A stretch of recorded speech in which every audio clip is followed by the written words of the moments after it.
Frank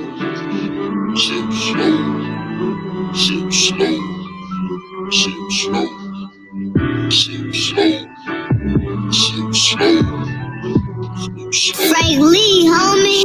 I'm only sipping it slow. Come with me on a ride. I'm only sipping it slow. Take a sip, I bet it gets you right. And I only speak it if it's real, yeah. Only spill it if it's true, yeah. Everybody want the tea, so you already know the deal. I always sip slow. Come with me on a ride. I'm only sipping it slow. Only helping you grow. Tell you things that you need to hear, not only things you wanna know. Keeping you up on your current events, I swear the world's so cold. Talking about marriage and sports too. Man, you gotta catch the show. You better believe me. Got Allen T. Weezy, J. Marks and that JT, make it look easy. Whenever they speaking about any topic, if I spoke about it, I was really about it. Ain't no front, I was real about it. In my white cup, it got hen inside it. It's a message for everybody. Now I'm only sipping this slow. Come with me on a ride. I'm only sipping this slow. Take a sip, I bet it gets you right. And I only speak it if it's real, yeah. Only spill it if it's true, yeah. Everybody want the tea, so you already know the deal. I always sip slow.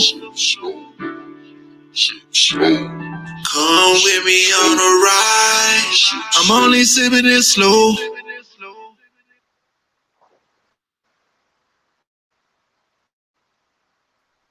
This is the Sip Slow Podcast, where we help ourselves as well as others raw, real, and uncut.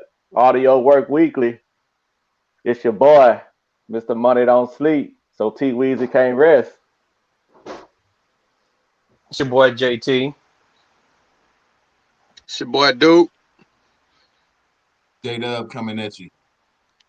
J-Dub, what it do, man? Shit, what's y'all drink of choice today? Man, I'm on a little whiskey. All right. I'm on a little gin and juice. That's it. Hey, I don't want to be the oddball, but I'm on some Aquafina. Hey, ain't nothing wrong with it. You know, I'm back on it, man. I'm on that OG, you know, that gin and juice, man. Like I said last week, it's just something about the taste buds. They really like it. So, how y'all weekend been? Since the last time we talked, y'all get into something? Man, not too bad. We just sitting here, had a football game with my son this morning, man. Had to be out in Clear Lake at like 7:45 for his game. But they won, man, so they going to the Super Bowl next week. Already. Yeah, I just put a little bit on the pit. That's it. I just barbecue. Okay. You ain't invite me over. That's how it is. Come on, I just got done, man. You come get your plate.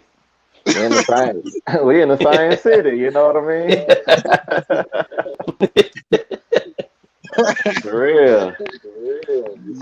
Yeah, I've been running around non-stop, man. It's been a crazy weekend for me, so yeah. Already, man. I ain't been doing much, man. Watched a little football yesterday, and the Florida State Seminoles disappointed me, and it is what it is, man. So, man, glad to be back with y'all again. Today, man, we have a special guest. Whenever we bring someone on the Sip Slow podcast, you know, we want our audience to get something out of it, whether that's knowledge, someone doing something positive and amazing in the community that should be highlighted. So today we have a award-winning author, poet, and one of Warden, Texas's own joining us today, Mr. Van G. Garrett. Van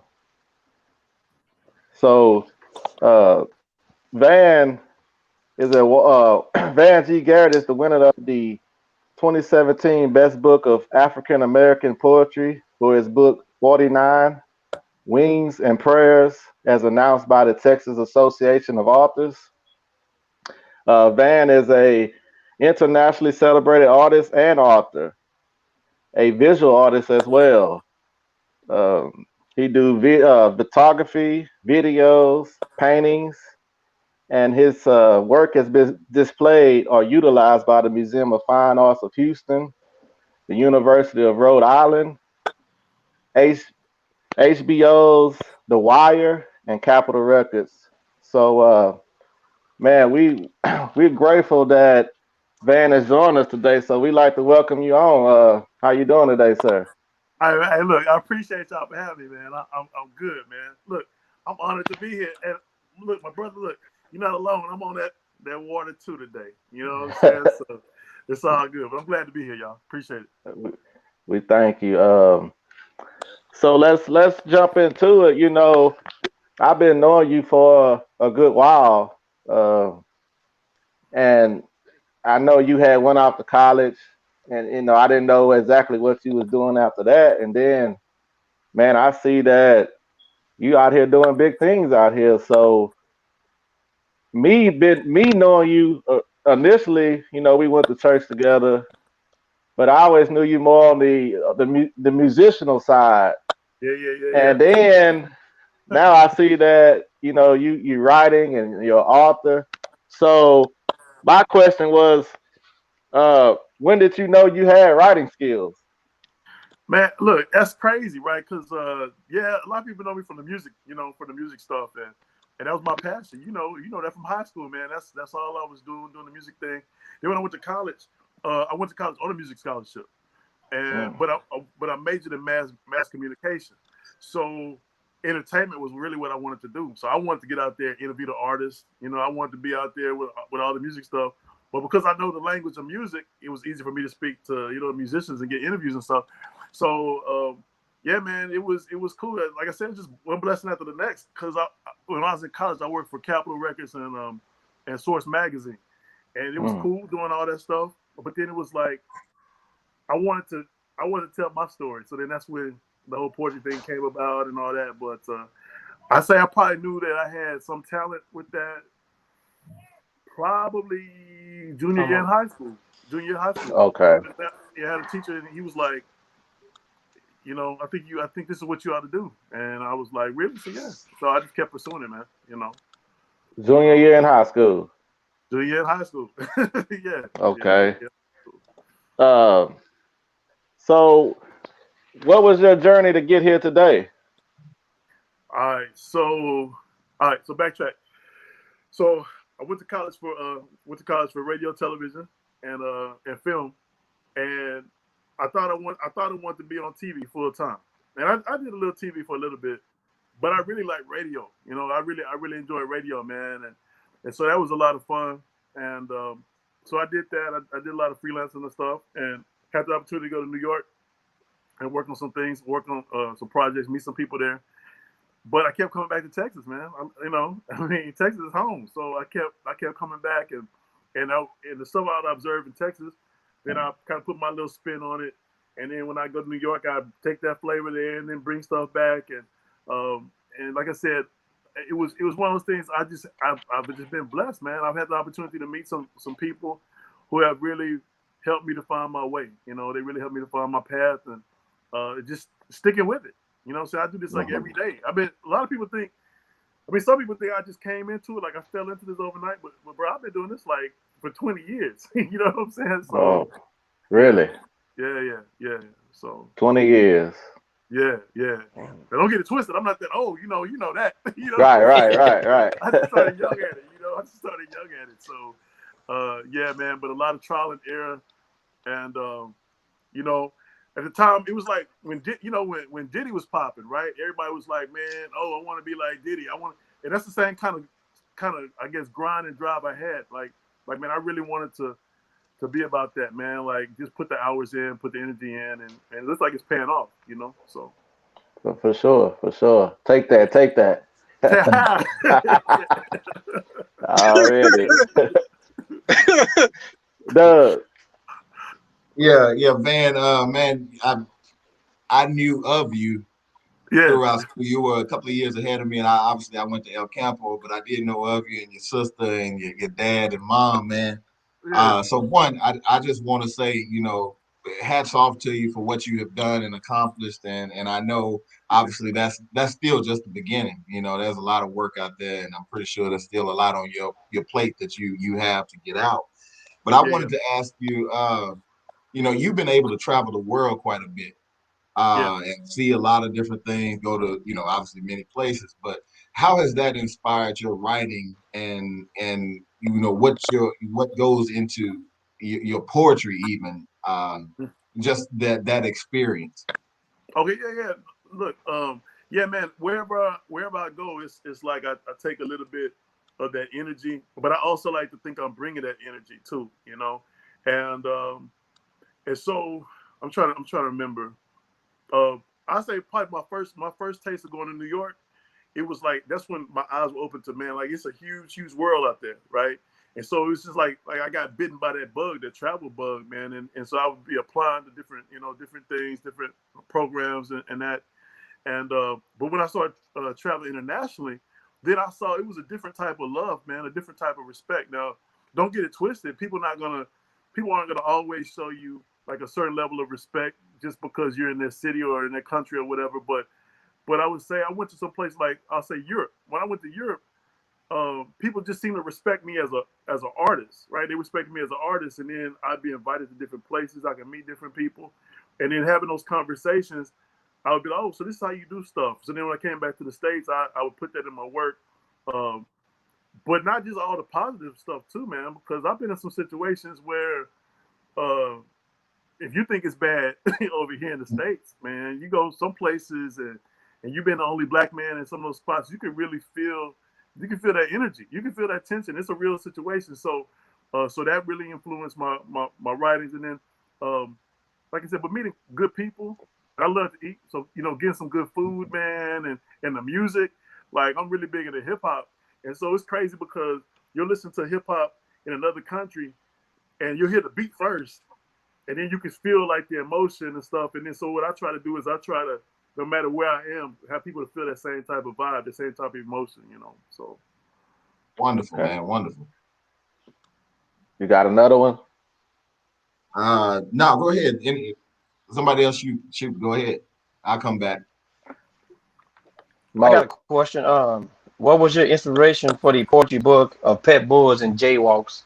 Oh, yeah, man. That's yeah. Look, man. So look. So I had a pit, right? I had a pit, and I love dogs, man.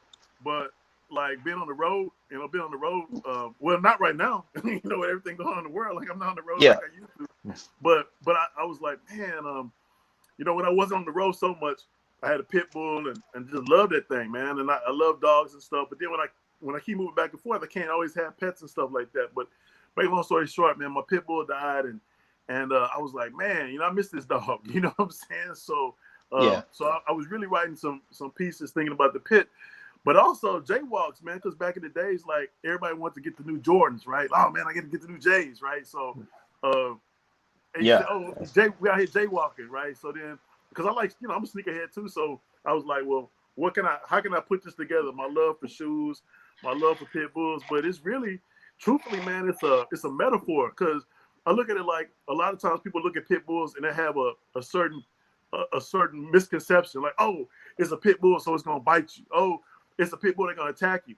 But then that's how people sometimes look at us as black men, right? Like, like they see us, but they don't really see us. You know what I'm saying? Right. So a lot of those poems are like, okay, I'm walking on the sidewalk. Somebody can get off the sidewalk because I'm a black man, or somebody can get off the sidewalk because I'm a pit bull, right? And so it's just really just, like I said, because I love the breed, and then just thinking about how people think about the breed and how people think about us. And that's really how those things came about, man. So those poems came about. I'm okay. Dude? Yeah, man, that's pretty cool. He like them dogs, man. I got a couple right now myself, and it's bullies and had all kind of dogs. That's pretty cool, man. But one of the things I wanted to ask you, one thing in particular, what keeps you going? That fire, for you to keep going and being who you are and allowing your light to shine. What's down inside of you that keeps you going? Oh man, yeah, that's a great question, man. All these questions are great, man. I really appreciate that one. It's I guess what I learned a long time ago is, man, I can't be anybody but me. You know what I'm saying? And I guess I really honestly like and I when I say it, I hope it don't come across as being too crazy or whatever, but I really don't try to please people, man. I really like like if you rock with me, if you like what I have to, put out there, that's cool. But if you don't, that's cool too. Like for example, I might like the Arizona Cardinals because Hopkins is playing, so I rock with Hopkins. So I'm rocking with them this season. But you Yeah. might rock with the Texans, right? And that's cool too. I respect whoever you rock with, man. But that's kind of how I feel about it. Like, okay, so we talking about sip slow, right? I'm not everybody's cup of brandy, man. I'm not everybody's cup of Jack. You know what I'm saying? And I'm good with that. But what keeps me going every day is I know, just like y'all, man, like you have something to say, you have something to tell people, and you have stories, and people need to hear them. And I know I have stories that people need to hear because some of these stories we can relate to. Like you just got finished saying, "Hey, look, I got some bullies. I have some dogs, man. So you can relate to that on that level." And I really feel like sometimes we get so caught up in our own stuff, in our own world that we don't really take the time, one, to have real conversations with people, or two, we don't really want to be who we are. Like we want to hide behind this kind of stuff, man. Yo, if I'm not pulling a Bentley truck, you're not gonna see me, front like I got a Bentley truck. What you see is what you get, All right. and that's always been me. So yeah, so that's really how I feel about it, man. Like y'all, man. Look, I love the fact y'all are doing this podcast, man, because people need to hear the real stuff. You know what I'm saying? And Thank you. so yeah, so it's just a matter of you just like, hey, y'all taking risks too. You gotta take some risks, and yeah. So I don't know if I answered the question, but that's how I feel it. We appreciate that. I felt that. I appreciate that, brother.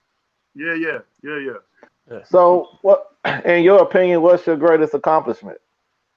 Man, say, uh, man, probably, especially right now, man, just to be alive. You know what I'm saying, bro? Right. Like you can't really take that for granted, man. And I know that might sound crazy, but there've been some times, man. There've been some times when I've been in some situations where, in the real sense, I didn't know if I was gonna make it through some stuff, man. Mm. So I really think that probably one of my greatest accomplishments is just being alive, and then on another level, just like probably having the opportunity to uh, meet a lot of my mentors. Like people I've looked up to in the past, like having the opportunity to know them on deeper levels, man. Like the people I used to look up to as a kid. Okay, I'll give you an example. Like when I was coming up, Public Enemy used to be one of my biggest influences because I was like, man, these guys can say whatever they want to say. They can talk about whatever they want to talk about, however they want to feel. And then later on in life, man, like meeting Chuck D, man, and like having lunch with Chuck D, and having some real conversations with him. So I think that's also another accomplishment, being able to like take it from, oh, this is who I look up to, this is somebody I can just have a conversation with. But Okay. yeah. But as they say, man, hopefully, God willing, the best is yet to come, man. I don't know about the greatest yet, but just pushing, you know what I'm saying? Right. Just pushing. So, yeah. So, Ben, Uh, go ahead. no, go ahead, Doug. Man, I'm gonna ask you something to take you probably on you probably wouldn't have thought of this question gonna be coming out, but I always like to find the intricate parts of, what has helped make you you. And so my question to you is like, what's the biggest um, way that I guess that you feel that you may have had to step out of your box to get to where you are or have accomplished what you have accomplished? Okay, yeah. Oh man, yeah, that's man. Hey, y'all hit me with these questions today, man. I can appreciate that. I can appreciate that. Man, I'll be honest. When I was in college, okay, when I was in college, I had some setbacks, man. I mean, people see me now and they think they think some stuff came easy, but man, I've always had to work. You know, it might have been a different type of hustle, but I've always had to grind and work on some stuff, man, in different ways. So, so college for me, man, that was work. That was because, you know, I wasn't the guy that was always making all A's in school, man. So like I had to really work toward that. But once I found out what I like to do, then I put my energy into that. So in school, I was in class one time, and this professor, she, you know, she took my paper, my essay, I had to turn an essay, and she was like, I need to see you after class. And I'm like, okay, did I do something wrong? And she was like, no, I need to see you. She asked me just straight up. She said, did you write this? Did you write this paper? I said, yes, ma'am. You know, and so she's like, so basically, I had to defend the fact that I wrote, you know, that I wrote my own work, man. And I took out my notes. I reached in my bag. I took out my notes. I was citing my own stuff, man. And when she got finished, she just put it was a blue marker. She put a blue marker with the grade on it. Put an A because I knew I earned an A. I knew it was A material because I had worked my butt off on that. She put it on and marker and just kind of like chunked it to me any kind of way. And that's just one experience. So I think really just like in the beginning years, man, really having to prove myself on so many different levels. People questioning whether or not I had what it, you know, if I had what it took to you know, make this thing happen. You know, and even in job settings, man, like people want to know if you're qualified enough to do a job and that. So, you know, I mean, come on, y'all know what it is. It's just really just, you have to prove yourself. But I'm still proving myself, man, because the reality of it is, man, I'll go somewhere and people they see me, but they don't really see me, you know. And so I'm constantly having to prove myself in the world too. So. Yeah. No problem, man. I appreciate you for answering that. And my purpose a lot of times is some people will get caught up in, you know, just kind of what their normal day-to-day is. But at a point in time, you know, at some point in time, as far as succeeding or following your dream, you're gonna have to do what you're not used to doing. And you know, you're gonna have to walk in places that you're not used to walking. And so I appreciate you sharing that, man. Yeah, man. Yeah. Like, and just to add a little bit to that, man, too. Like I said, we talked about this earlier about some countries, man. I've been in some countries where I literally could count the number of black people on my hand, right? And so that's already kind of it's intimidating, man. It's intimidating. It's super scary because like you out there and stuff and.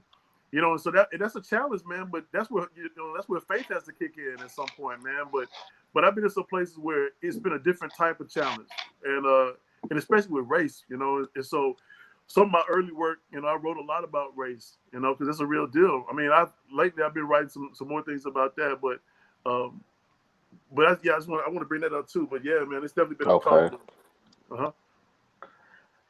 So right now, if I'm not mistaken, you teach African studies at U of H? Right. Yeah. Okay. So I teach 8th grade as well. I teach 8th grade literacy, and then I also teach African American studies at UH. And so I teach them before they get to that point, and then when they get to that point, going out there in the world. And yeah, man, the UH, you know, I love both of those opportunities because it gives me an opportunity, man, to just have some real conversations. Obviously, on the middle school level, I'm just trying to get them to think critically, man. But on a college level, then I'm challenging them a whole different way, man. We're talking about, agency. We're talking about certain systems. I know because I've been following what y'all been talking about too, and it's interesting, man. You know, a lot of the issues that y'all bring up on the podcast, we had those real conversations. You know, we talk about racism, we talk about discrimination, we talk about politics, we talk about all these things in the classroom, but with the focus being on how do the things in the world affect us as Black people? You know, so. So do you have a love for Africa? Man, do I? Come on, man. And on top of that, is it something that you can share with the audience that they might not know about Africa? But because I've been learning some things about it myself, so you certified in it. So is it one thing? I know you go over to Ghana, Yeah. and if I'm not mistaken, they offer citizenship to us that was taken away from them. Am I right? Yeah, hey, yeah, it's yeah. Matter of fact, you talk about Ghana. That's yeah, man. Okay, so all right, so let me go back. All right, so my graduate degree is in literature, African American studies, and so man, I took these courses at UH, took these courses in African American studies, and I felt like I got like a really good education. But I said, yeah, this is like book knowledge. I was like, I'll never really know the true story unless I go, right? So I ended up getting a fellowship, ended up going to Ghana. I went to Ghana for almost 20 days. I was almost there for a month. And while I was there, had the opportunity. It was eye opening. We had the opportunity to go to the slave castles, uh, Elmina. Got a chance to climb the highest mountain in Ghana while I was there. Just learned a lot, man. Just a whole lot. And Did you? yeah, and that brought back another appreciation. Cause it's like one thing, man. Like you moving around the city, you see black people, you be like, "Hey, what's up?" Right? Man, first thing that was crazy for me, I'm in Africa. Like every time I saw somebody black, I kept saying, "What's up? What's up? What's up?" I couldn't stop saying, "What's Right, up?" Everybody black, everybody black. right, It was just kind of like, oh, and when you go over there too, like people look at you like they know you, and then you mm, look at them like, oh man, that looks like oh boy, right, right, it's like so it's yeah, so it was really, I mean, it felt really familiar. Some parts that were a little different for me though would be like as far as how intuitive the people are. So like like if you're in the city or someplace, right? It's like you can kind of like run if you want to run game on people. Some people you can run game on, right? Like you can look at them and be like, okay, look, kind of sell them on something. Man, you go over there, it's something like the elders would like look at you, and you could feel like they knew so much about you, So it was mm, like you had to be. In other words, I felt like you had to really be who you are there because people could see through all of that, all the smoke and all that stuff. So, um, so that part. Let me see. What else? I learned so much. Man, I learned about culture. I think one of the misconceptions is that people either think that Africa is like it's all and it's used the expression, but maybe they think it's all run down. You know what I'm saying? Like right, it's all, like people live in huts or something. Like right. that. That's not the case. I think people think in Africa, man, you'll see lions and stuff crossing the streets and stuff like that. Nah, Hmm. that wasn't the case. Uh, I think I think people would be surprised to find out how much of the African experience, man, what I'm saying, like that we've taken, that we've borrowed, and we use to this day. Like when you see somebody, you just like dap them up and stuff like that, man. That's Africa, man. Like the way we do handshakes and stuff, like that's Africa. The way uh, the way we carry ourselves, man. There's so much of Africa in us. Like okay, think about like the smoothest like the smoothest brother. Like most cats would be like, okay, Denzel is smooth or something like that. Or if you think about like MCs and stuff like that, like with their confidence, like I'm thinking about like Ti. I know Ti is kind of like whatever, but Right. but like if you think about like confident cats, like man, it's that kind of smoothness like like throughout the continent, man. Um, Mm. let's see, the women, the women are, I mean, just beautiful sisters, man. Just nurturing. I mean, just the people, man, in general, man. Like I said, from the elders to the kids. Um, and I really think people really had a heart for like just like what's real. And I know Right. that really shaped the way I see life too, because it wasn't about, man, trying to let me just jump, fly, and hit these streets. It was like how are we like really as a family unit? How are we taking care of one another? You know what I'm saying? Nobody had time for all that stunting and stuff, man. It was just being L- real, All love. Yeah, right, Okay. right, right, right, Did right. you ever visit the point of no return? Oh yeah, man. Yeah, point of no return. Yeah, like I said, Elmina, and that was also eye opening, man, because like, now here's the thing. Okay, so some people call them the slave castles. and then some scholars would call it the slave dungeons. You know what I'm saying? Slave dungeons. But you know, you can go to those spots, like especially I'm thinking right now, point of no return. So you go in there, it's real tight. You can literally smell that same stench. You can like literally like I don't know if you've ever been to a place where you can feel like a heavy energy. You know what I'm saying? Like it's like it feels heavy in there. And so you're in there and like the energy feels real heavy and stuff. And but then like you go and then they open up the door on the end of the tour. They open up the door and then you'll see like literally the point of no return, because that's where the ships will back into the castles, to the dungeons, and take the slaves, and they wouldn't come back. But now it's like you open that door and you'll see all these people that are just sitting out there. You know, you can talk to them. You'll see the cannons on the very top of the castle.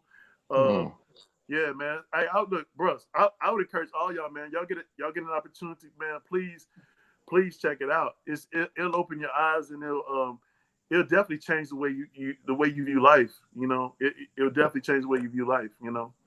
Yes, sir. Yeah, I would like to visit there. So in the poetry world, being an author, do you see a lot of African Americans? Yeah, man, they're pockets. You know, they're definitely pockets, man. You know, we talked about Diddy in the beginning. We talked about, you know, about that in hip hop. And so when I first started, there were a group of writers that I really looked up to, and so people don't think that it's competitive. I guess people think you know, I don't know what people think, but it can be low key competitive, and it can be like real competition. And so there are some writers that when I first started doing my thing, like we would run into the same circles. And this one I was spending a lot of time on the East Coast, especially in DC, the whole DMV area, man, in Virginia, DC, all that. And so I would be challenging myself to write some stuff, and then they'd write some things, and then their stuff would be in the magazine. I'm like, oh man, like this stuff in the magazine, I got to try to get my stuff in the magazine. So we go back and forth, and then one cat would get a book out, and then I'm like, man, I'm still trying to get my first one out. You know, this cat's on his second book, and then like he's winning prizes and stuff. So then I'm like, oh man, I got to. So it's good because competition is good for you. So the competition part of that was good, but I would also say that class that I was a part of, like really going strong, probably like 15 years ago. Like, man, we're at a point, I think now, because we're getting older, I think more people are paying attention to some of the work that we're doing. I mean, you definitely have talented writers, man, poets and stuff. Like, what I tell people is, a lot of people say, okay, Chance the Rapper, but like Chance the Rapper, he was a poet. He's still a poet. Chance the Rapper became famous on the open mic scene before he was even known as a rapper, man. And the sister that does the backgrounds from No Name. No Name is a phenomenal poet, man. And then you think about, like, even from New Orleans, like Tank and the Bangers, they can sing, but they're poets, man. So a lot of these people that we listen to, you say, oh, they're rappers, but they came out as poets first, like Common. Common was a poet, is a poet. Erykah Badu, a poet, you know. So Jill Scott, a poet. The Roots, Black Thought, a poet, you know. So they just happened to decide they were going to go in a different direction, but you know, it's still the same art form. So yes, yeah. sir. Yeah. I got one last question for you, and we done held you a while. Look, bro, I can do this all day, man. I'm loving talking to y'all, man. It's cool. Yes, sir. Cool. So like our demographic is from 35 to 44 age. Mostly male. About 28% is female. Yeah. So I would imagine in that demographic, those people have children. So my question was, any advice on if a parent see their child has a skill of writing, how to push them in a direction or to nourish that, you know? Yeah, man. That's another great one, man. That's another great question. One thing that I think is always been it's always been something that I've always appreciated, is that I never was forced to like be in some type of box. Like always, like whatever I want to try to do, that's like always been my thing. Because when I was younger, man, I used to. Some people don't know this about me, man, but I used to get into some trouble when I was a kid, man. And one way, I guess, like most of us, one way to keep us out of trouble, so to speak, was to keep us busy, right? We had to stay busy and be in stuff, involved in stuff. So if a parent sees that their child has some talent, some potential, I would say, man, just nurture that. Like, you know, sometimes, like, even if a kid's drawing or something like that, instead of your first question being, why are you doing that? You know, take the time to ask them, like, what made you think about that? Or, oh, so you like art. So, so do you think this is something you might want to do in life? Or why don't we try to go to a museum? Now, I know with the pandemic and stuff like that, I'll be honest, right now there's so much stuff that's free. Like, you can go online and find a lot of resources and stuff like that. So I would say, man, have a conversation with your kid, man, and find ways that you can, expose them to stuff and expose them to different things and talk to them and let them know, because I mean, the people that are doing it big right now in the game, at some point they had to say in their mind, I might be good at this, right? Like, I think about Jeezy, man. I don't know if y'all like Jeezy like that, but I think about For sure. Jeezy, man. I think about Meek Mill. That dude right there, like, all the setbacks that he had and all that kind of Right. stuff. But he knew that Go was back. like something that was going to push him. He knew that was going to be something like rap was going to be his way out, so to speak. And sometimes I think, especially in the African American community, sometimes, like, I think we don't always allow our dreams to grow, because we might be asking ourselves, like, how is this going to relate or translate into money first, right? And I get that, because Right. money's important, but sometimes, man, you can't put a price tag on passion, And another thing is, sometimes the way we approach things might be differently. I was watching a documentary on Jerry Rice the other night, man, and Jerry Rice and they had these other athletes on there, and they interviewed some of the coaches, and some of the coaches said some stuff you just can't coach. Some talent you just can't coach. That's But right. sometimes that's how it is with talented artistic people, because people can't understand it. They don't know how to put a box around it or whatever, man. But I said all to say this, man. Just encourage your kids to just follow their dreams, find camps and opportunities and possibilities for them.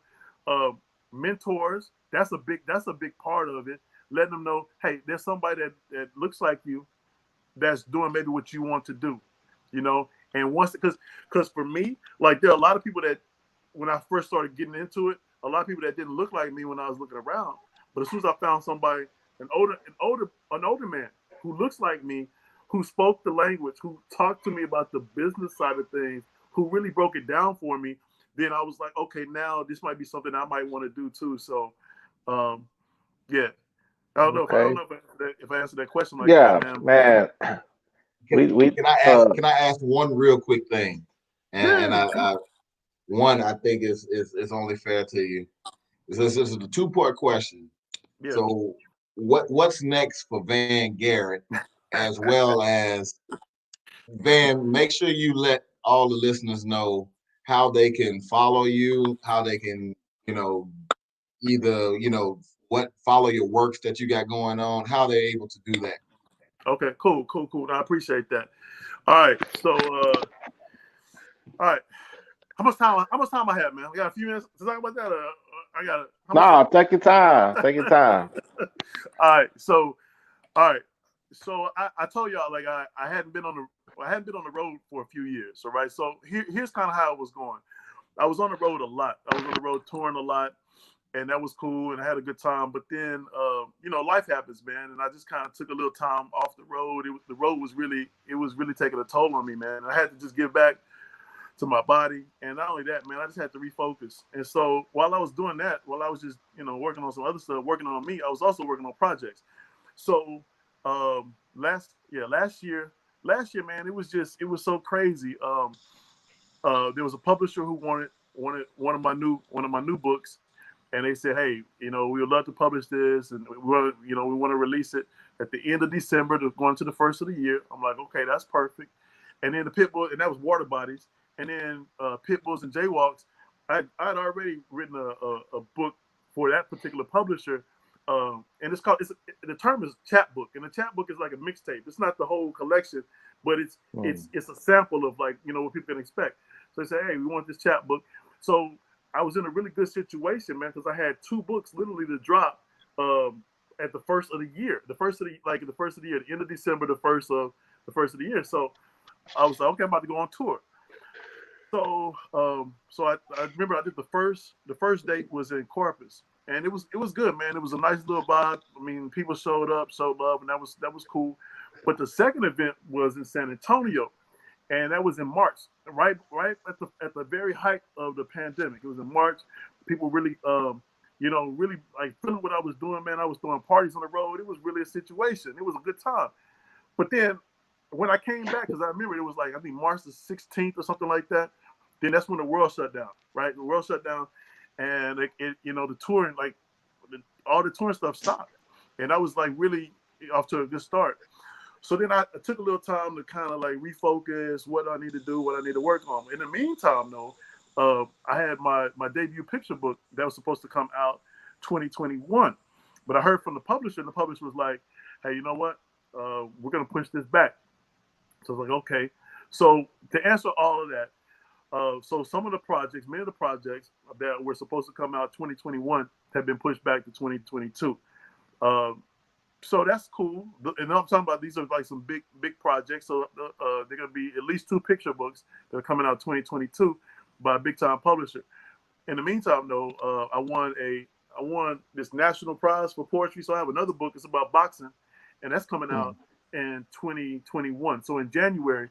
So man, look, if y'all can, man, bring me back on for that so we can talk boxing, man. But that's coming out 2021, and it's some people that are already co-signing on that project. So that's a collection of poetry. So I have a book of poetry that's coming out 2021 in the studio right now. A lot of people don't know this about me. We talk about music, but I'm a ghostwriter, right? So I do a lot of ghostwriting stuff, but I'm also I do a lot of ad libs on albums and stuff, man. So I do that too, like.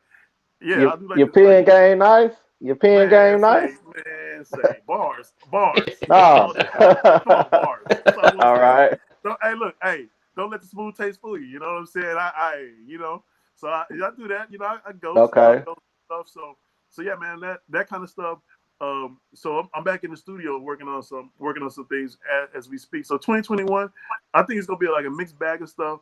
I'm just kind of playing things by ear as far as like when I'm gonna be able to get back on the road, because I know people have been asking like to make some school visits, and I'm doing some virtual stuff coming up. Oh, but I would say probably in the spring that I might be doing something in Wharton. So I'll let y'all know, because somebody asked me to do something for some community. It's a community project, so that might be happening. If y'all want to find out more about me, you can check out. You can just check out Van G Garrett. I'm real accessible. There you go. Go to the website VanGGarrettPoet.com. VANG another G ARRETT poet.com. You can catch me at Van G Garrett 1, the number 1. And yeah, man, and just follow my different platforms. I'm on Twitter. I'm on IG. My Facebook public page. Check that out, because sometimes I'll post events on that, and some other things rolling out, man. Just a lot of things. So right now we're just putting a lot of pieces together. Expect some videos pretty soon, because I'm working with some artists on some things, so some videos too. So yeah. Okay. Well, man, before I let you go, I gotta ask you. I see you on IG, doing the inspirational things every morning. But I see you be fly. I saw you with the OV, with the the sweatshirts, and you had that OVO joint on. I was like, man, what's going on here? So man, where you getting this from, man? Hey, look, don't let that smooth taste fool you. Sometimes I'm low key with it, right? So you peeped it. Sometimes people don't even see it. You know what I'm saying? You be stunned. You be stunned. It's low key though. Sometimes, man, like I said, and it's like I said, I count it, man. It's a blessing for me, man, because like I've been in different circles, man, and I move in different ways, man. Like honestly, like in a real conversation, I'm telling y'all, man, like in a real conversation, you might catch me right now, get ready to head to the studio to work on a country album, man. Like to write some lyrics for a country album. And then tomorrow you might catch me in the studio, working on a Meek Mill type of album, man. Right. Or it might be somebody like, hey, can you judge this poetry contest for some kids? It's like we talked about this earlier. I don't believe in putting myself in a box. I'm not the one to limit myself. And I'm not saying I take advantage of every opportunity, but if I get behind the opportunity, man, I'm gonna stand behind it. And shout out to y'all again, man. Like when y'all hit me up, it was like, hey, can you come on the show? I was like, man, yeah, I appreciate y'all asking, man. It's cool. Like, man, some brothers, man, like having some real conversations about some real stuff, man, giving people like the real deal. I'm like, yo, I was like, man, look, drop whatever I'm doing on the Sunday or whatever day it is, man, and let me see what's going on. And I love these questions, man, because let me tell y'all this too. Sometimes I do interviews and stuff, and man, these questions, sometimes the questions are so basic. I'm just like, man, yo, come on, come harder than that. You know what I'm saying? But y'all made me think. You know what I'm saying? Y'all really made me think, man. And it's been a good time, man. It's been a real good time with y'all today. So, yeah. Well, I appreciate you taking, accepting the invitation. Like I said, we want to highlight you for your accomplishments, being a local person. Many people that probably listen might know you, and and we love the message you gave today and the insight and the journey. So, maybe you're doing something again, let us know and come back on and plug it. And like I say, I'm grateful that you came on, and we thank you. Nah, man, look, again, man, look, I thank y'all, man. And look, man, shout out to Warden, man. Look, that's forever. Look, let me tell you something. Like, no matter where I go and all that kind of stuff, that's home, man. That's foundation. You know what I'm saying? And what people don't know, like what people don't know, I mean, is this, like before this for real. This before I started getting on the road, like especially like a big tour or something like that, or being on the road. Before I would do that, man, I go home, man, and then I go to the riverfront park. I go to the park, man. I walk around there. I just go sit down, man, and just get my mind right, man. And then I might go somewhere like the Hensons or something like that, man. Give me some food and just chill. You know what I'm saying? Because like that's how I get my mind right. And then when I come off the road, I do the same thing, man. I just go home and chill. That's the foundation. And like I said, I really, honestly, I'm really still trying to find ways that some of the stuff that I do that I can make it, make it accessible and stuff like that. The hometown and stuff. If y'all, I try to do that for a bit. I'm still need to do that a little later on, man. So if I don't do it, make sure you get on me to do it. But like I'll try, like I'll leave books sometimes in the free book drops. I'll leave bookmarks out there, man. You know what I'm saying? Like I'll try to pass out some free stuff, man. So, but yeah, we're gonna try to do what we can do in this end. But like I said, I appreciate y'all for letting me come in and and it means it means so much to me. Cause see y'all saw me coming up. You know what I'm saying? You saw me coming up. So it's like that's a whole different vibe, man, right? Yes, sir. Yeah. Okay, well, we thank you again and wish you much success in the future. I mean, I appreciate it. Look, man, hey, much success to y'all. And like I said, I'm already gonna shout y'all out. I did a little bit, but I'm gonna shout y'all out in a big way and let cats know. And if I can help y'all in any way, y'all just let me know that too, man. And I'd be more than happy to let cats know what's going on with you. All right, man. Appreciate it. Continue blessing. All right, man. I appreciate y'all, man. All right, thank you, man. Appreciate it, man. All right, man. For Appreciate sure. y'all, bro. Thank you, bro. All right. Man, that was a great interview, man. Great, just chopping it up. Felt normal right there. Yeah. Yeah, so man, you know what it is. This Sip Slow Podcast. We streaming everywhere. Apple, Google, various other platforms. We starting to drop that YouTube video too, but don't forget about the audio side. We there too. So we gonna go on getting this topic. Y'all know how we do. Duke, man, what's that free game? Man, the free game this week is let it go so you can grow. Hold up, man. Okay. I like that. Forgive.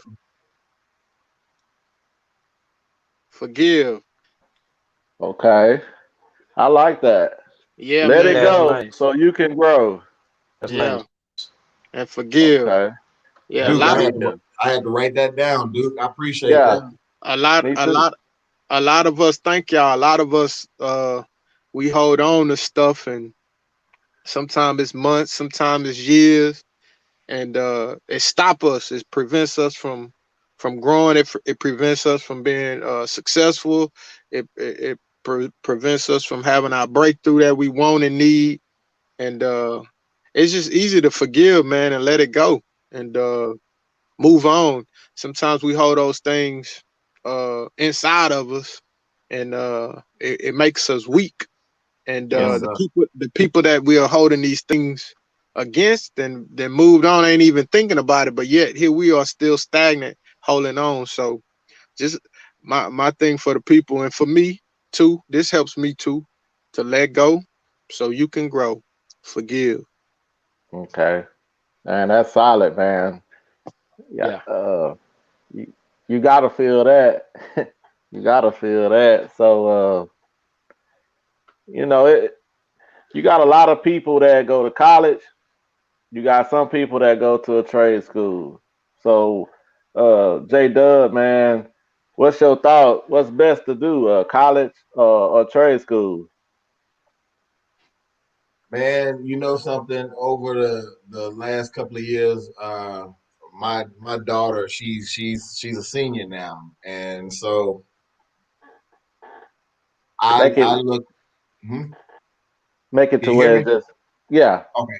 Um, over the last couple of years, I've had a lot of time to kind of think about this, and I look back. I was fortunate enough. I had a scholarship to play baseball to go to college, and they got my school paid for. But if I looked at it, the way times are changing and the way technology is changing, some jobs are going to end up being eliminated. But I really have to look at the fact of uh, nobody wants to waste money. Let's just at least start there. Nobody want to waste money. And so if you have a better opportunity, unless you're going to school for something that's going to require you to have like a license or, be certified, i.e. like an engineer, an accountant, a doctor, a pharmacist, you know, I'm a firm believer in, if you're not going to go to college for something that's going to come out and allow you anything to really grow and not just sit in debt, go get you something that's, you're going to always be able to keep and have up here. You're going to have practical experience, because when you go to school for a trade, you're learning that practical experience, in which is what most companies want. You can go to college for 4 years, 5 years, whatever it may be, for something, and then come out and you can't make the type of money that you would think you would make based on the amount of time you spend in school, because most companies want somebody with experience for you to at least to be able to make the money. And my thing is this: debt is huge. Debt is something that a lot of people aren't able to overcome. Debt is something that keeps people stagnant, not keep people from expanding what they can do. And so if you can find a trade, if you can find something that is going to be beneficial to you throughout, no matter what the economy is doing. I mean, the economy plays a role in it, but if you have a trade in something specific, plumbing, um, HVAC, AC, whatever it may be, graphic design, anything, you can always have the ability to start something on your own. And so I hope and I pray for my people, and you brothers as well, that we move from always having to think that we have to work for somebody, and go out and find and get your own, whether it's having a CDL, which a CDL, you can make just as much money as a doctor.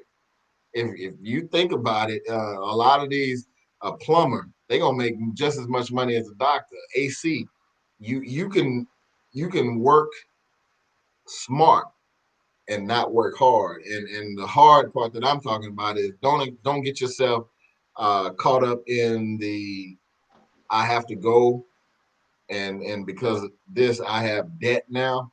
You know, Hmm. if school is not for you, get you something that your interest, that you enjoy, and that's going to keep you to where you don't have to worry about any type of debt, but you can come out and make something of yourself and be who you want to be. I got a friend. I'm just going to be completely honest. I got a friend right now who he has no college degree. He has an associate's degree, and he has a skilled trade that he makes more money than I know 2 to 3 families on my street. That's profit. That's after he done paid out all of his expenses and everything. He makes more than I know for a fact 2 to 3 people that are on my street. And if that's not incentive enough for me to get something and have that, no matter what the economy is doing, no matter what companies are laying off, I can still go out and work. That's more ideal than getting yourself into a whole bunch of debt.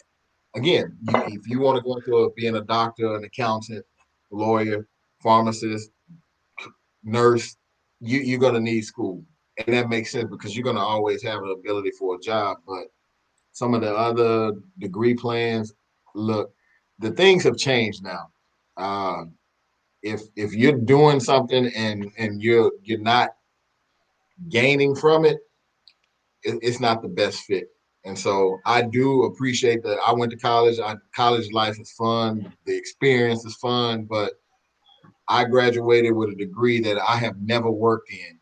And I've been a professional, or what I consider like after college I graduated in 2002, so 18, almost 19 years right now. So I'm big on leaning towards a trade or some type of skill that can carry you throughout, rather than going.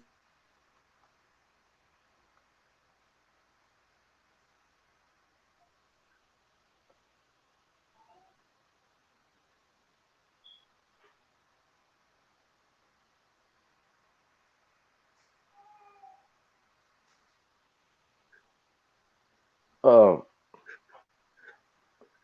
Jay, Yes, sir. what you think about that? College or I, trade? I think you could. I think for some people it could be both, but me, I'm gonna say trade because college ain't for everybody. It ain't for a lot of people to sit there and go through all them years.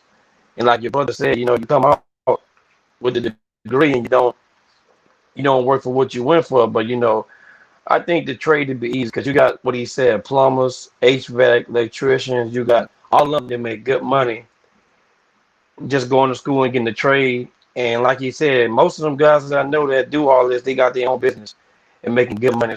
So it's just the principle what you want to do to go to school and what kind of job you're looking for. And right now, it's about 6 more other jobs, but those are top 10 jobs in America that you could go and get a trade for and make a lot of money. So Right. I go, the trade, and that's the way I look at it. Cause shit. Well, I mean, I can't sit in a class for no hour or no 45 minutes and writing that down. I'm gonna get looking around. Yeah, that's that's where it's at though, man. Well, man, Dub said pretty much the stuff I want to say, but I'll throw this to y'all. But first off, I do agree that, unless you going to school for something, doctor or something like that, uh, you might want to rethink it.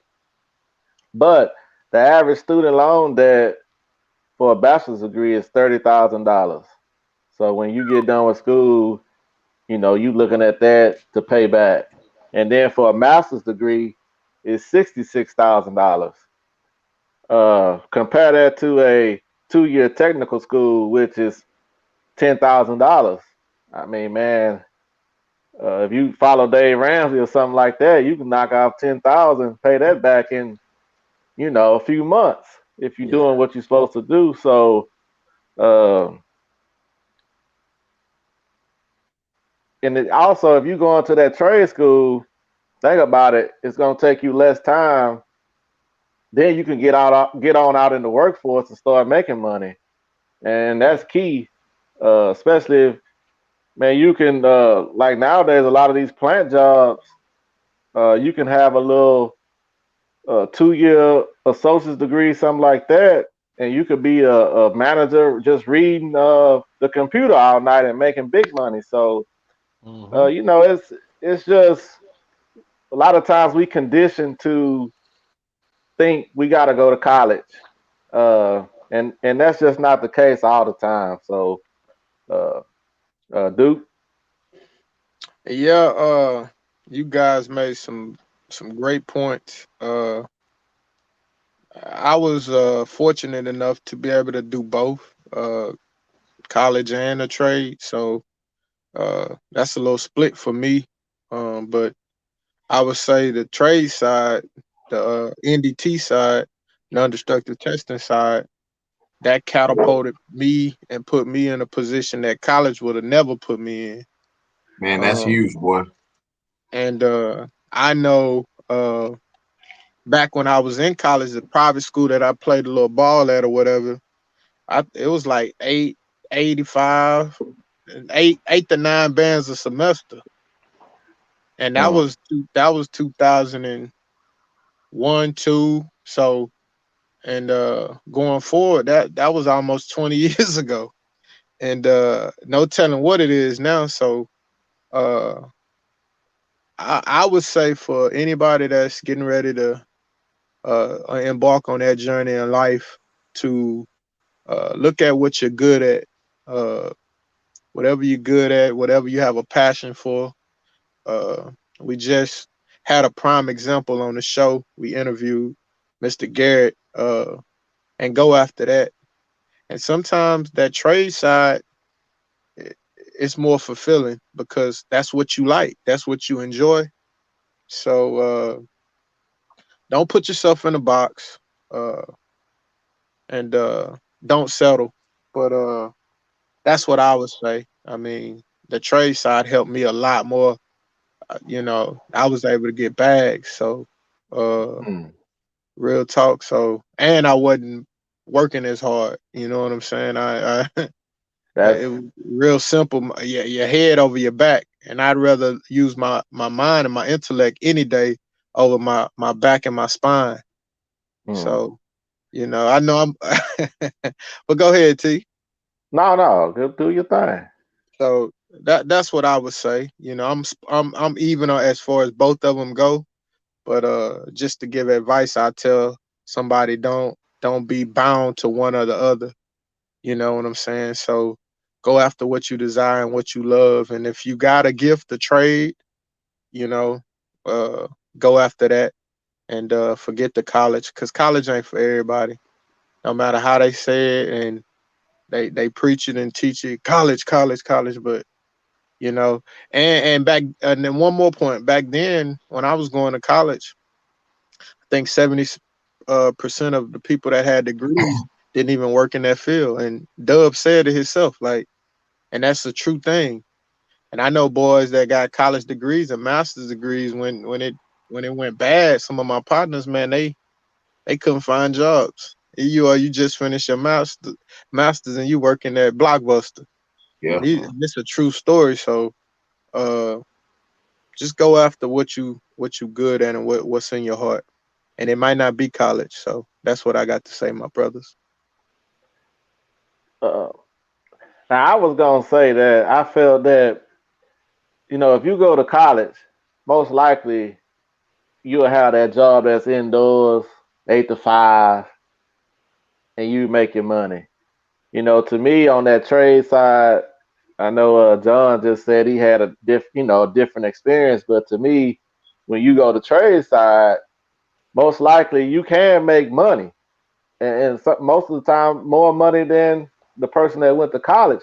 But from my thought, you're gonna have to work harder, meaning probably more physical labor, unless you started your own business or doing something indoors. But uh, like Doug mentioned, a plumber, you got electricians, but these people got to get out there and go get it. Whereas you in college degree, you would think you behind a desk or indoors or something like that. So I just feel like you got to put in a little more work to make the money.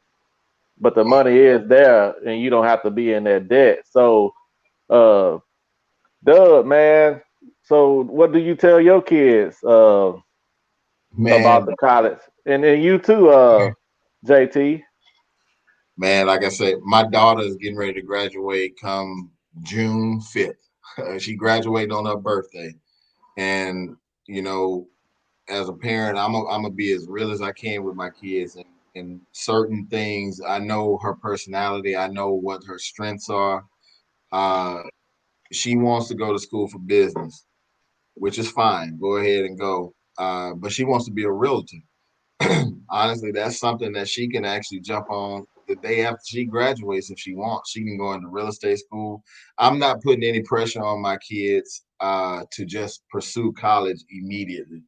Mm, We've had too many friends of our own who, you know, they got these great degree, they got a degree, but they got these great jobs and paying. But if you really look at it, between what you make, taxes that are taken out of your check, what you owe in student loans, you done dropped now sometime maybe 25, 30 grand. Or now you on the same playing field as somebody who may not have gone to college. They have the skill that you can't get, nobody's gonna take away from you. Not everybody's gonna go off and do their own thing, even the ones with a degree. Uh, I'm not pushing my kids to just say necessarily go to college immediately. Think about your life. Think about what mm-hmm. it is you want to do. Don't waste your time. Don't waste your money. Well, our money essentially. Don't waste Right. that. But pursue what it is that you want to do. Figure who you are. If you have to work while you're paying for your school, or getting school paid for while you're working, whatever the case may be, that's fine. Nobody's putting no rush on you to get the degree. Obviously, we want you to pursue more than just high school. But as for my kids, no, look, figure out something what you like, what you're strong at, and then pursue it. It's not it. We love you regardless. We behind you 100%. That's true. I just told my boy when that time come to think about it and so he want to do it. I told him, I know school ain't for you or for everybody. Get the trade, But I told him think about what you want to do because I'm not gonna rush you and press you about going to college. So I told him that's up in the air, but at least get something, take some kind of trade or something, get some up under your belt because you're gonna need it. You know, that's what I told him.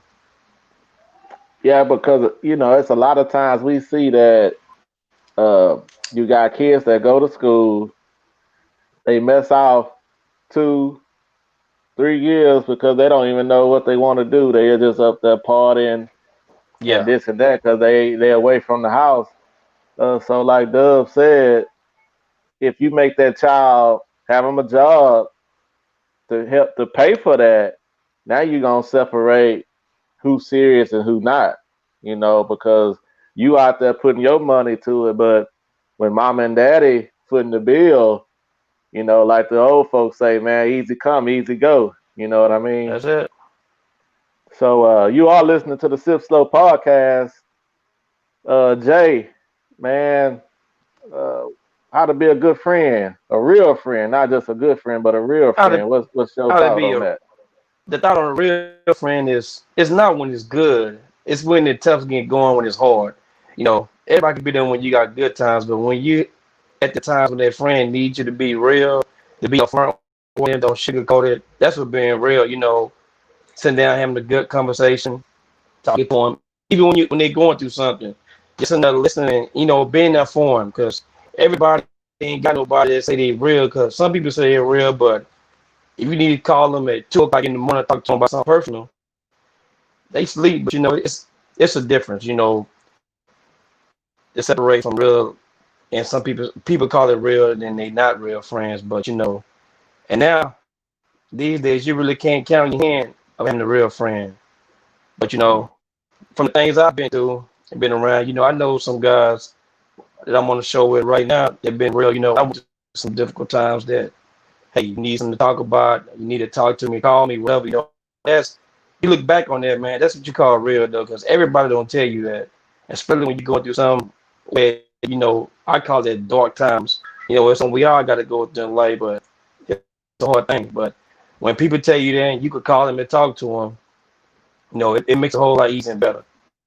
So that's what I call more of a real friend. You can stand and just talk to about anything, man. And that you keep between you and that person when you talk. It ain't going out the window, going to other side, the north side of Houston, or Victoria somewhere. It's there with them, and that's it. For sure. Ah, boy. Yeah. The north side of Houston, huh? Yeah, Y'all, man. Yeah. Yeah. Man, I feel that first off, it has to be you got to have love for one another. That's your friend and a real friend. Y'all, you got love for one another, and then also you got to support each other. Like Jason Right. said, man, it's good times, it's bad times, it's happy times, it's sad times. And you got to be that person to pick the other person up. Uh, Also, you got to be a good listener. Sometimes you don't need to talk. Sometimes your friend just gotta get whatever they got off, and you just need to listen. Uh, you got to be trustworthy. Uh, Whatever y'all talking about, it's between y'all two.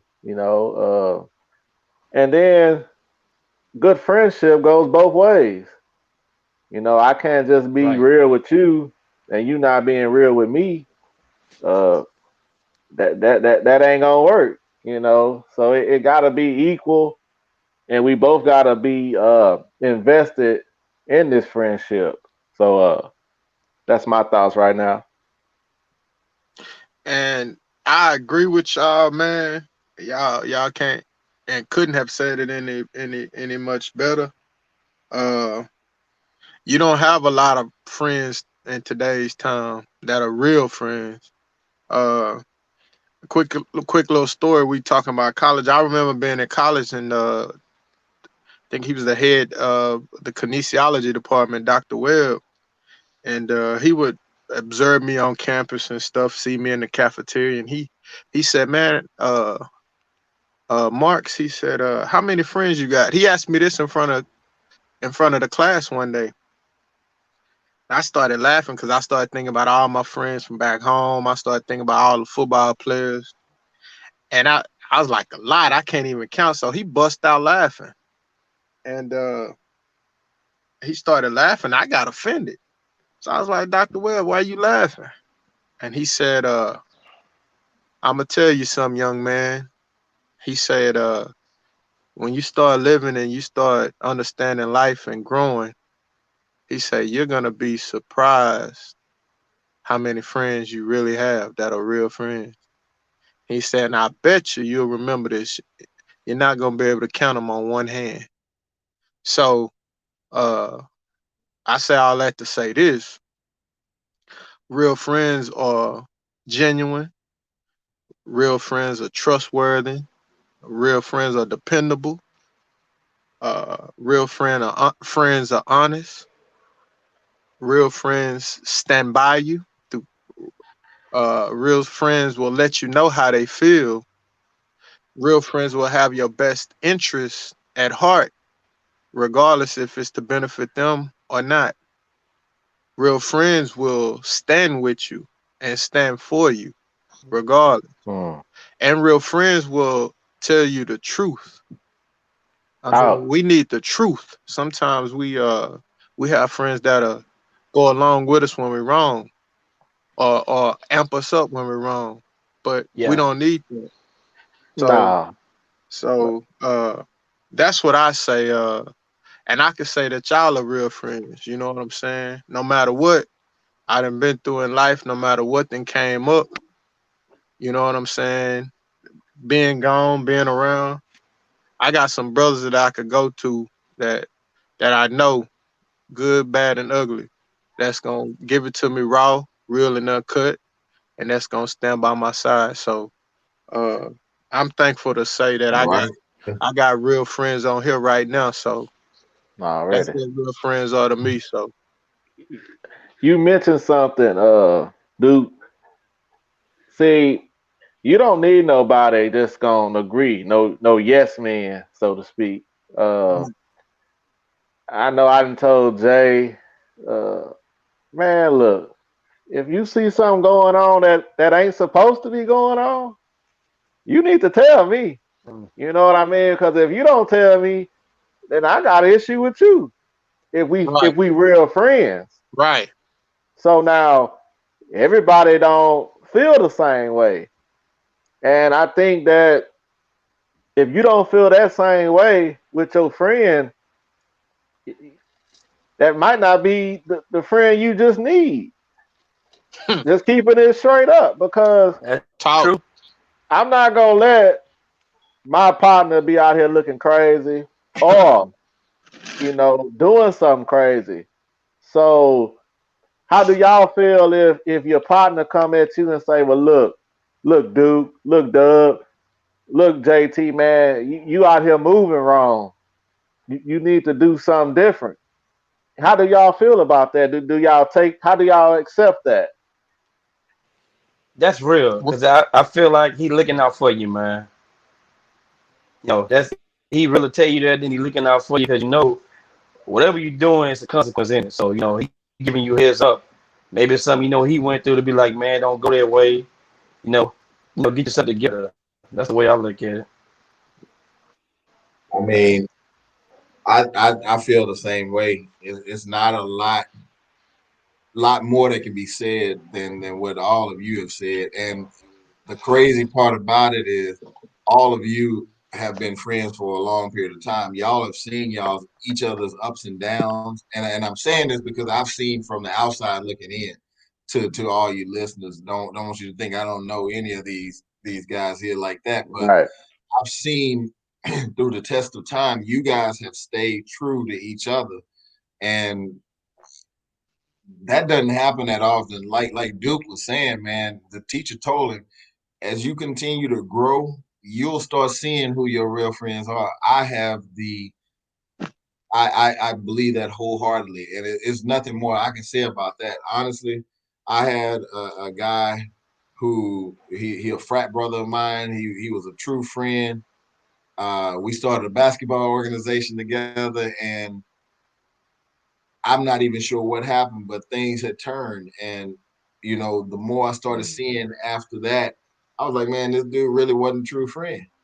He really wasn't what he said he was about. And it hurt me, it hurt my wife to our core, man, because I mean, we loved them.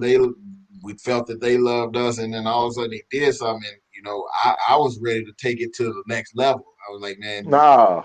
one thing you ain't gonna do is talk bad about me, and I know for a fact I ain't done nothing.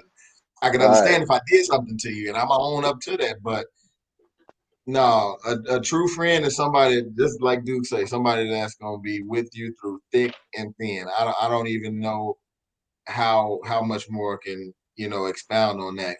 He gonna tell you, or she gonna tell you right or you wrong.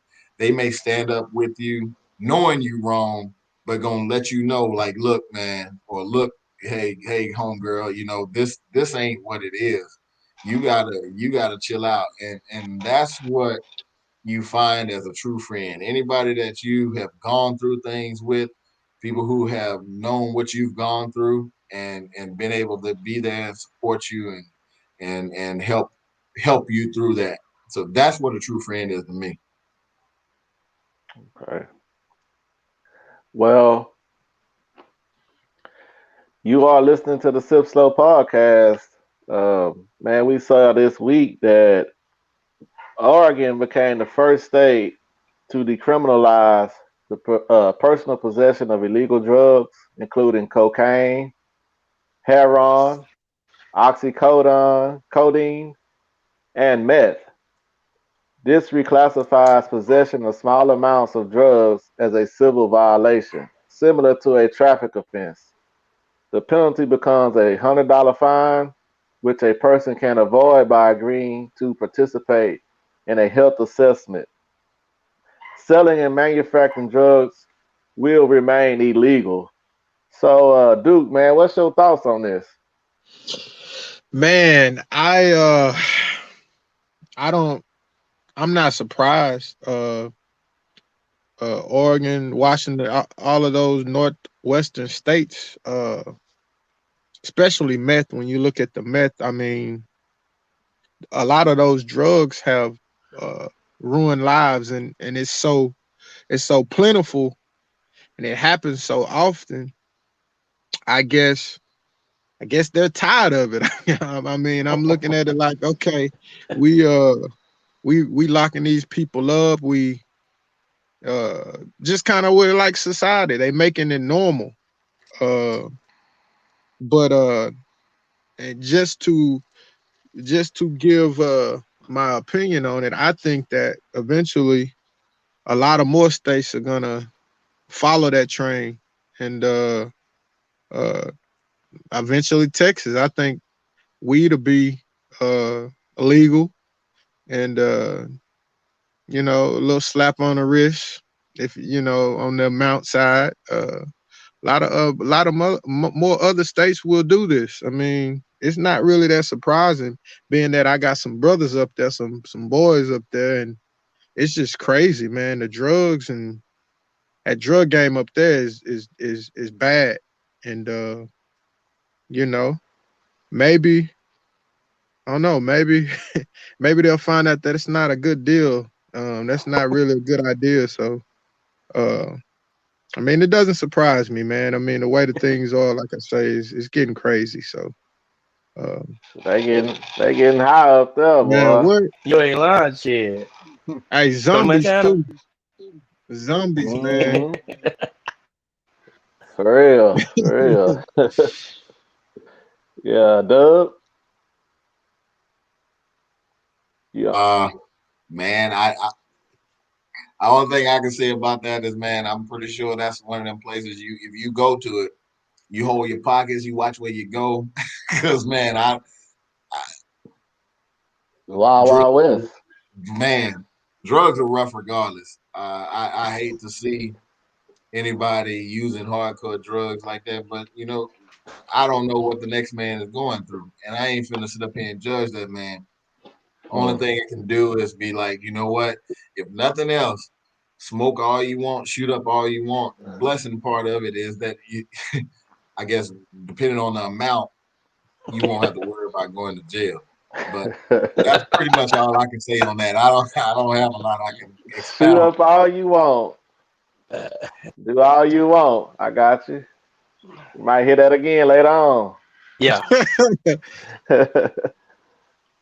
I just think it's a little crazy though, man. I think it's to make money. You put them over $100, whatever.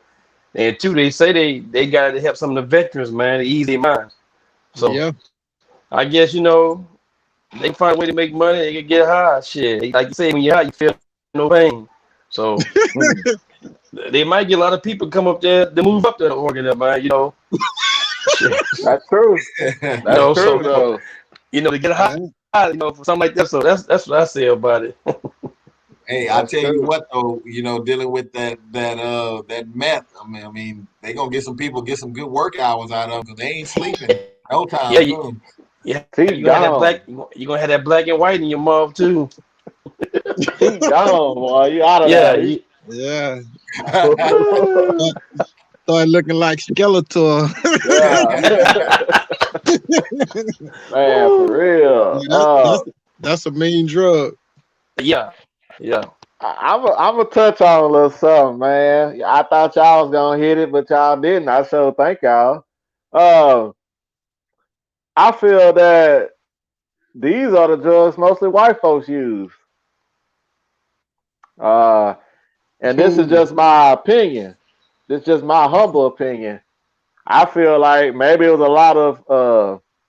lot of whites getting arrested for this and having them small amounts, and you know they might be trying to say, well, hey man, we putting too many white folks in jail. We need to calm down. Let's go on and let them have a little amount of.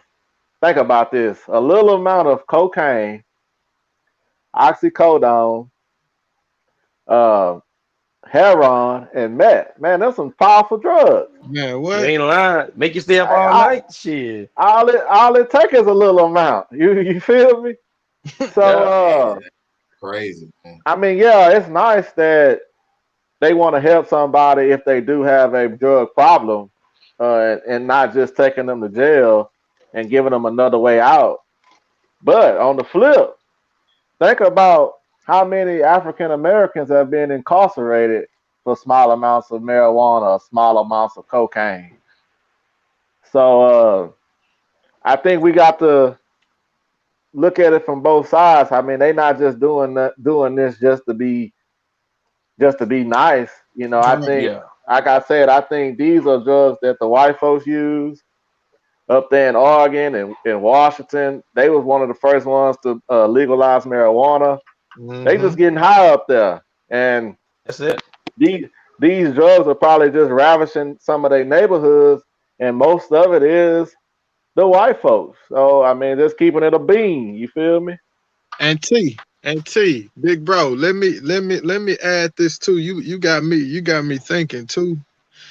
With those drugs, on the going to jail side, those drugs, heroin and meth, the withdrawal. If you got Mm. somebody that's locked up and they having withdrawals from those drugs, man, you don't want to deal with them. I mean, the withdrawal That's too, with the withdrawal side, that's a liability. That's a liability. And so that's what you just made me think about. Like heroin and meth, the withdrawals, man, they act out. People gonna act out. They gonna scream, they gonna holler, they gonna scratch. I mean, they and they probably don't want to deal with all that too. man. That's a great point, Measy. Man, see, it's bigger than it's always bigger than what's being told in the media or something like that. It's got to be more to the story. They just not uh allowing this to go on. Man, there's some hard drugs. I understood the marijuana, but you talking about these type drugs, and now you bring up the withdrawal symptoms. Then that's probably money the state has spent to get these people together. As far as that medical or psychiatric help. You got to think about all these things on something like that. It's real, man. I mean, we would be crazy. First off, y'all are listening to the Sip Slow podcast. Uh, we would be crazy not to talk about the election, man. We like Drake and Future said, man, what a time to be alive. So it's a lot of things going on. It's look like it's gonna be a shift of power in the country. Uh, this thing lingered on for what Tuesday, Wednesday, Thursday, Friday, and middle of the day Saturday. They come up with a winner. So I just wanted to get y'all thoughts on the election. We gonna go in that same order, Duke. What you think about that?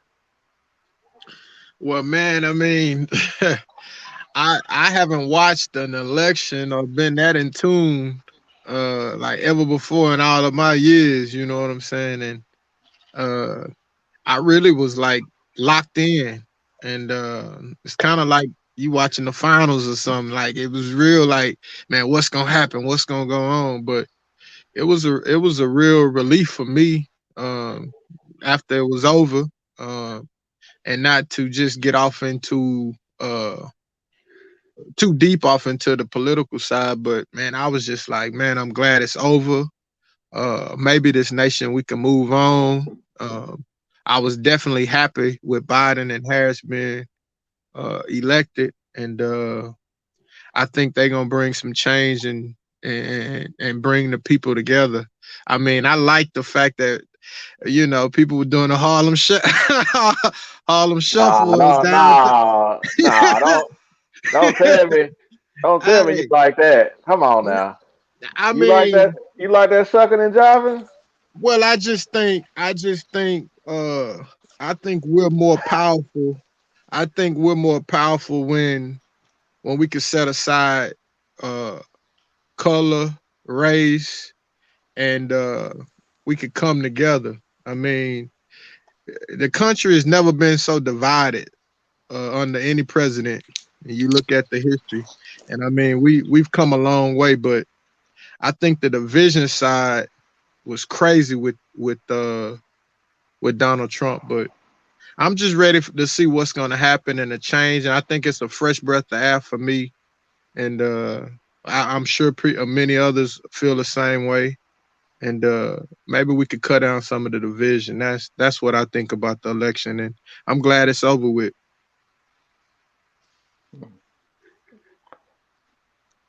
Doug, I mean, I have to agree with John. I mean, the way he put it, you can only hope that this division cuts down. I mean, nobody wants to live like that. This country is supposed to be better than that, but we were finding out more and more that it was turning into something, worse than what we expected. And so I'm I'm happy with a change in the guard. I'll say that much, and I'll leave it at that. Yeah, I'm gonna just say I'm glad it's over with, man, because I've seen a lot of people show their true colors behind this. You know, just tripping, saying stuff, then he running around with these flags. But I'm just glad it's over with now, man. And he called him man Sleepy Joe. I say let him rest. If he's sleepy, let him sleep. You know, all the name calling he doing, but I'm just glad it's over with, man. Everybody can get back, get back to doing what he's supposed to do, and that's it. well, I'm gonna keep that same energy I had on previous shows. Like I said last week, I think the hood is the hood, whoever in the presidency. Uh, Boy, I stood up. we gonna overlook Biden just being a racist himself because he a Democrat, I guess, and he's incarcerated more people than Donald Trump with his legislation. Kamala Harris has incarcerated plenty of black men when she was in California as a district attorney. I mean, state attorney, attorney Dang. general, or something like that. All right. I want Uh, to ask you something on that because I battled back and forth with that, and I talked to a good friend of mine about that from Compton. The fact that they've incarcerated a lot of blacks, and this is no jab at nobody, but if you are one that's living your life the best you can and not finding yourself in any sort of criminal. get on camera, Doug. Oh, I'm just saying, you're not finding yourself in trouble nowhere. How much does that actually apply to your thought around what it is that they did? Again, I've been, I understand that side of the criminal system. I know a lot of people, my family have understood it as well, but how much does it really affect you in that decision of what they did in the Well, past? I feel like it's a lot of our people that's incarcerated uh, that shouldn't have been. Uh, and with some of these laws that are passed, it kind of targets them. Now that doesn't mean that Biden or Clinton or Harris put drugs in their hand or the gun in their hand, but the situation that we've been put in does make us do things like that because a lot of times we do not get a fair opportunity Hmm. like the other person does. Uh, and once again, I'm not capping for Trump. Trump, he has brought divide, but like I said, Right. Malcolm X said he'd rather deal with a racist, a known racist, instead Ooh. of somebody that's a closet racist. So therefore, whatever Biden did, he still did it. He still said that he didn't want his kids to go to school with monkeys.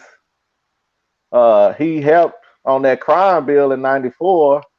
So to see all these black folks jumping and dancing. You just celebrating one master over the other. Hmm. I put on Facebook that Talk to the lesser of two evils is still evil. man. Ooh. At the end of the day, I put that on Facebook, Thomas A. Washington Jr. So at the end of the day, it's the same thing. So my mama called me yesterday. I'm outside washing the whip. She amped up. I say, well, what's gonna change for you? Hmm. Nothing. Man. Because you gotta do something for yourself. Am I right or wrong? Right. Right. Also, I told y'all on a prior episode that these presidents are selected. We're not electing. This stuff is already written out. They following the script. That's why Yeah. they call it the world stage. Now these are my opinions. Now, the only president that we saw go against the establishment or the powers that be or somebody say Illuminati or somebody like that, the only person that we saw do that was JFK, John F. Kennedy. And we know what happened to him. They pushed See his where top back. They pushed his see where top it back. got him. Yeah. Top back. So cut all that out, man. It's gonna be the same stuff that go on. I gave y'all an analogy before that it's like wrestling. You got the good guys, you got the bad guys. On TV, they fight. But when they go behind the curtain, everybody boys, they drinking beers, they best of friends. Boy, And talk Yeah, and, you're your right. They shit. go out. and, it, Yeah. and we the audience, the only ones that think this shit is really real than what we see. And so that's all I'm gonna say on that. And I also think that Trump, I don't think he gonna let it go easily. I think it ain't over yet.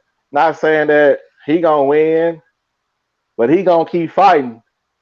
And man, you never know what's gonna happen. So it's gonna be interesting, man. What a time to be Yeah. alive. Yeah. Uh, Boy. huh? You heavy They T. say. You spit. You Yeah. spit, They say. bro. That They was say he don't want ball. let that. They say he won't let that bed go, man. That boy ain't ready to go to prison, man. He finna get locked up for sure. Oh yeah. You see, Yeah. all right. My mama said the same thing, right? What?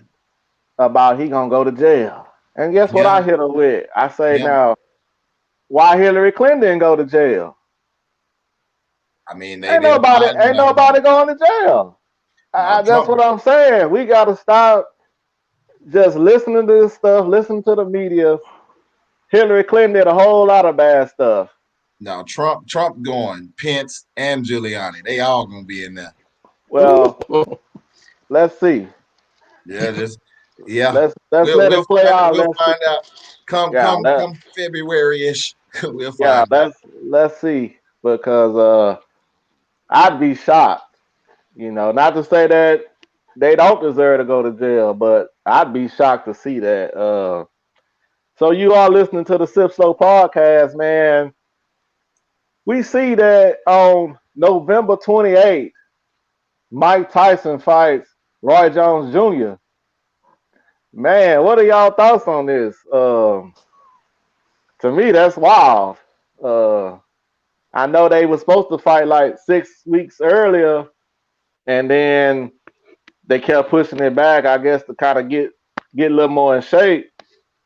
And the way I've been seeing Tyson on some of these videos, I I don't know what Roy Jones thinking about. Uh, because Roy Jones was what, like a middleweight, something like that. Duke, you the Yeah. resident boxing guy Yeah. on the panel, so Yeah. you He moved. know. Go He. ahead. I'm sorry. He moved up. Yeah. He was a middleweight. Then he moved up to light heavyweight. But Okay. yeah. I I agree with you, man. Even on back in the day, now Roy Jones is one of my favorite fighters, along with Let, some of the other. hold on, King. But Mike Tyson was a heavyweight. That's all I want to put out there. Go ahead. Right. And Mike Tyson is definitely one of my top five fighters of all time. But Roy Jones just happened to be one too. Parnell Whitaker, I can name a few, but nevertheless, even back in their prime, when you said Roy Sweet Jones, pea. yeah, Parnell, and rest in peace to Parnell Whitaker too. Sweet Pea Whitaker, uh, one of the best. But when you put Roy Jones in his prime in the ring with Mike Tyson in his prime, I mean, it's almost a nightmare. It's you just don't do it. And Roy Jones, I love him. Great boxer, one of the best boxing athletes. But Mike Tyson's a machine. He's a monster, and he's another animal. He's bigger, he's stronger, he's faster. He's just a problem. So I think it's gonna be a train wreck. And I know it was supposed to be. I think they put exhibition limits on it, so they might have headgear or something, or they may try to protect both of them. But if they don't, if they take that curtain down, I I don't see it going past one round, man. Mike's gonna knock him out. I mean, Mm, and Mike looked good, man. He looked good. He fit. He's snapping punches. His for real. body. I mean, it's just like he's a more in tune, older fighter, Mike Tyson. But he's still. I mean, and that stuff is muscle memory too. A lot of it is muscle memory. It don't go anywhere. But man, he's gonna snap his neck back. So. I mean, it's crazy. I don't know what's gonna be in it for Roy Jones, but man, I wouldn't get in. I wouldn't get in there with a 60-year-old Mike Tyson that's in shape. I mean, Right. I'm gonna just give it to you raw and real because the dude still, man, he still can snap your neck with a punch, man. So For I'm looking sure. forward to it. I tuned in last night and I throw this in. I watched Gamboa and Devin Haney fight last night, and I'm a big boxing fan, man. I love it. I like to bet on it. I follow it. It's like one of my first love sports. But man, I'm gonna watch it. And shout out to all the boxing fans, to those that like boxing, into boxing, and those For that sure. bet on that boxing game. For sure. Real quick, Doug, Jay, real quick, who y'all think? Who y'all got in this? Man, I'm I going don't. Tyson. Yeah, Yeah, I don't understand. With Tyson being a heavyweight, what Roy Jones thinking about? But it's supposed to be exhibition. But I think anytime Tyson get in the ring, he trying to do something. So, uh, man, what's y'all surprising teams of the week? Mo. I'm gonna go with Notre Dame, man. Beat Clemson in 2 overtimes. That was a good college game. I'm going with that one. Okay. I'm gonna say them Carolina Panthers. I don't know the final outcome, but man, they were giving the Chiefs a run for their money, and it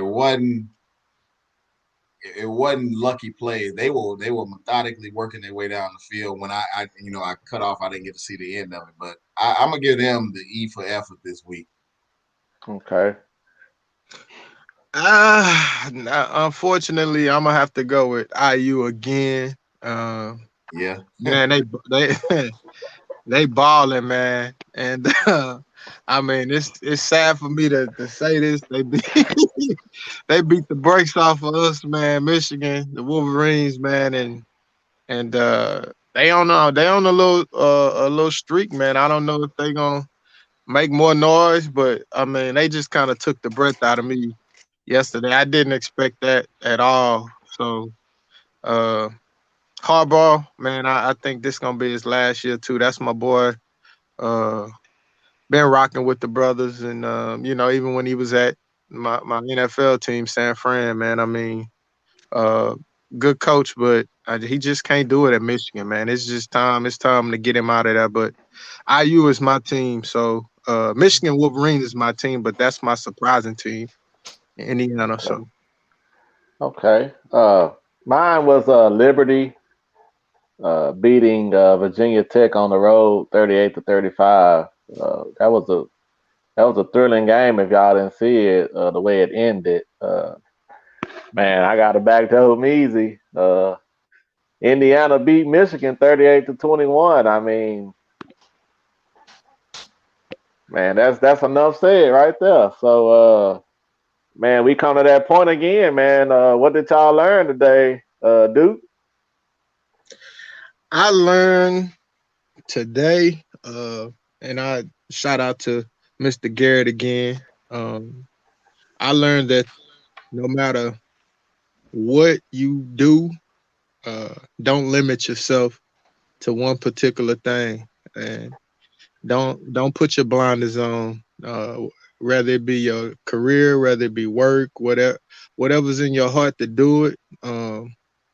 I found a great parallel with him because uh, I've patterned my life on that, on going after, even if I fail or doing or trying, at least trying whatever's in my heart to try. So uh, that's what I learned. Don't limit yourself, and don't put yourself in a box. Okay. I'm gonna piggyback that off that and what else he said too. You got to be yourself, man. At whatever you at, what you're doing, work wise, life in general, you got to be yourself. So that's what I learned today. Man, I learned I was gonna do something that Van said, but I learned that you gotta have a trustworthy friend because your information could be out on the north side of Houston or down in Victoria. So that's what I learned today. You boys tripping, man. You tripping. You know what? I learned that, no matter what you go through, if you're willing to step outside of your box and challenge yourself on a daily, weekly, monthly basis, you too can succeed just like anybody else that, we look up to or seek advice from. You too can do the same thing. Exactly. I want to, you know, just say, man, I thank y'all for jumping. Meaning, Dub, who is my brother, Jason Washington is my brother. Jason Thompson, who shit, he's my brother. Yeah. Duke, who's my brother. And this is an interesting dynamic that we have two brothers on here, and we have two cousins. Duke and Jason are cousins, so it's really a family affair. So I want to thank y'all for coming on this journey with me. I thank y'all for joining in on the show and what we've accomplished and what we're going to accomplish. Uh, so we've been last week was our first time dropping the YouTube video of the podcast. So make sure y'all check out the YouTube page, Sip Slow Podcast. Make sure you subscribe to that, like the video. Uh, we got the email, sipslowpodcast@gmail.com if y'all want to give us some feedback or a question that y'all would like for us to ask. Also, follow us on Facebook and IG, Instagram for some that don't know. It's both of them are Sip Slow Podcast. Also, the audio version is streaming on all sites on Apple Podcasts, iTunes, Google Podcasts, Spotify, Anchor, various other streaming places that wherever you get your audio, you can listen to the Sip Slow Podcast. Just make sure you follow, like, and subscribe. And we would greatly appreciate that on that Apple. Give us 5-star review. Doug. Hey man, I appreciate this. I'm glad we got a chance to speak with Van, to know where he came from and what he's done and his journey throughout the way, and being able to be a part of something with guys that are true friends. You know, that's a beautiful thing. It's a comforting feeling to where it doesn't seem hard. It's just a Right. natural conversation, and so I appreciate Yeah. that. For sure. Well, once again, let's thank Van Garrett. Y'all can find him Van G Garrett Poet.com. He's on IG. He's on Facebook at Van G Garrett. We greatly appreciate you coming on and sharing your story and knowledge and wisdom. Uh, Yes. but hey, you know, it's that time again where you could have been anywhere in the world, but you here with us, and we gonna sip slow and we gonna live fast.